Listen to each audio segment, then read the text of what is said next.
Il me transporta en vision divine sur la terre d'Israël, et il me plaça sur une montagne très élevée sur laquelle du côté du midi semblaient s'élever les édifices d'une ville. Quand il m'eut fait entrer, je vis un homme dont l'aspect était pareil à celui de l'airain. Il avait dans sa main un cordeau de lin et une canne à mesurer, et il se tenait debout dans le portique.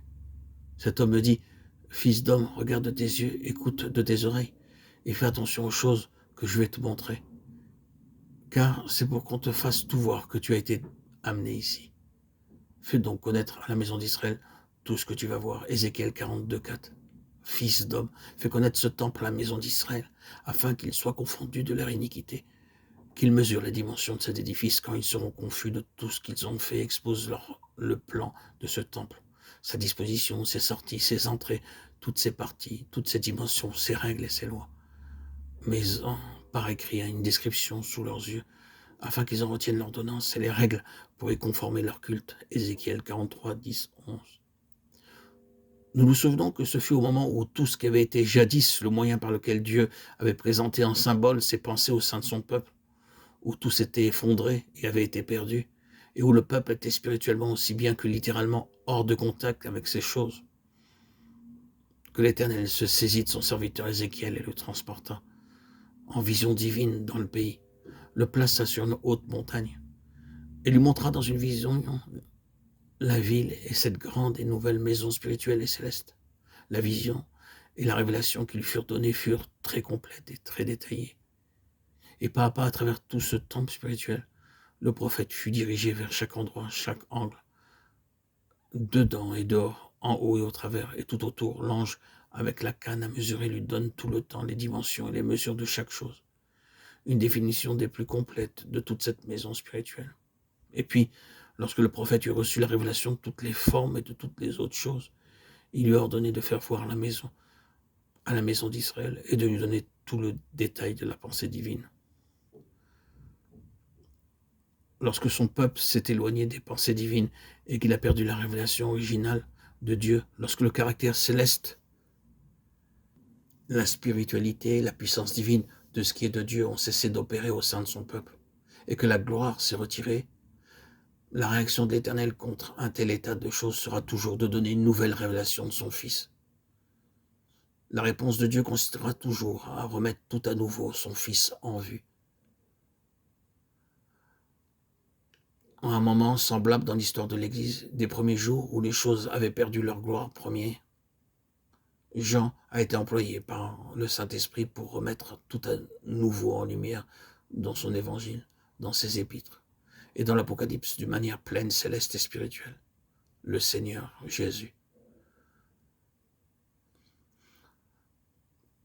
L'évangile de Jean était pratiquement le dernier livre du Nouveau Testament qui était écrit de sorte que dans sa valeur et sa signification spirituelle, il suit réellement tous les autres écrits du Nouveau Testament. C'est dire qu'il représente une intervention nouvelle de Dieu, avec une présentation nouvelle de son Fils dans sa nature céleste et spirituelle, en un temps où les choses s'éloignent de sa pensée.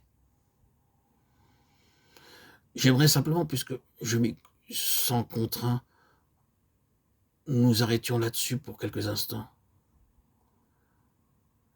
Ouvrons l'évangile de Jean et voyons au premier chapitre. Notons bien que c'est Dieu qui revient en raison de la plénitude de sa pensée pour son peuple. La signification sera simplement celle-ci. Christ est la plénitude de la pensée de Dieu pour nous. Et le Saint-Esprit, représenté dans Ézéchiel par l'ange, est venu avec l'objet, le dessein précis de nous faire entrer, de nous conduire dans tout le détail de Christ, de sorte que nous ayons une expression complète et détaillée de la pensée divine en Christ et que nous y soyons introduits. Remarquons, dans le premier chapitre de Jean, nous avons la présentation nouvelle, grande et éternelle. Au commencement était la parole était avec Dieu, et la parole était Dieu. C'est l'arrière-plan éternel de la pensée divine. Et continuons un peu plus loin. La parole a été faite chair. Elle a habité parmi nous. C'est la pensée divine sortant de l'éternité pour être plantée juste au milieu de nous, d'une manière pleine et entière. Toutes les pensées de Dieu sont enfermées dans son Fils, qui est, lui, la grande pensée éternelle. Et elles sont concentrées au milieu des hommes, dans la personne de Christ. Puis nous avançons encore, sans toucher à tout ce qui se trouve entre ces divers points. Et nous arrivons à la fin de ce premier chapitre pour y trouver, par induction, quelque chose de très beau.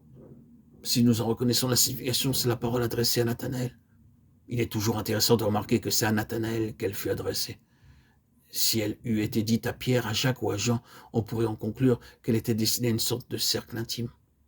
Mais comme Nathanaël se trouve dans le cercle le plus éloigné qui soit en association avec Christ, ce qui lui a été dit est donc dit pour tous et pour chacun. Vous verrez le ciel ouvert et les anges de Dieu montant et descendant sur le Fils de l'homme.